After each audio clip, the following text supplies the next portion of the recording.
காவிரி விவகாரத்தில் மத்திய அரசு தொடர்ந்து மௌனம் காப்பது ஏன் என்று லட்சிய திமுக தலைவர் டி ராஜேந்தர் கேள்வி எழுப்பியுள்ளார். சென்னையில் செய்தியாளர்கள் மத்தியில் பேசிய அவர், காவிரி விவகாரத்தில் முதலமைச்சர் ஜெயலலிதாவின் செயல்பாட்டை வரவேற்பதாக தெரிவித்தார். முதலமைச்சரின் உடல்நலம் பாதிப்பு காரணமாக தனது பிறந்தநாள் கொண்டாட்டங்களை தவிர்த்து விட்டதாகவும் அவர் தெரிவித்தார். காவிரி விவகாரத்தில் மத்திய அரசு தொடர்ந்து மௌனம் காப்பது ஏன் என்றும் அவர் கேள்வி எழுப்பினார். மத்திய அரசுடைய மந்திரிங்க போய் ஏன் கலந்துக்கிட்டாங்கன்னு கேட்கிறேன். மத்திய அரசு என்பது மாநில அரசுகளுக்கு இடையில் மத்தியஸ்தம் செய்ய வேண்டிய அரசு. எனக்கு உச்ச நீதிமன்றத்துக்கு மரியாதை இல்லைன்னா அப்ப நாங்க எங்க போறது? துபாயில அப்ப கர்நாடகம் ஆகும் சோலைவனம், எங்கள் தமிழ்நாடு ஆக வேண்டுமா பாலைவனம்? அரசியல் சட்டத்தை நாங்களும் மதிக்கிறோம்.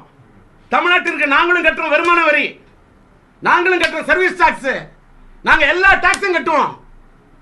ஏன் உச்ச நீதிமன்றத்தில் எங்களோட உச்ச நீதிமன்றம் போட்ட ஆர்டரை மதிக்காத ஒரு ஆட்சியை மோடி அரசு ஏன் தட்டி கேட்கவில்லை?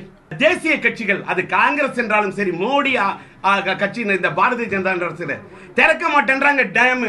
இதை வச்சுக்கிட்டு அவங்க தேர்தலுக்காக நடத்துறாங்க கேம். இதுதான் உண்மை.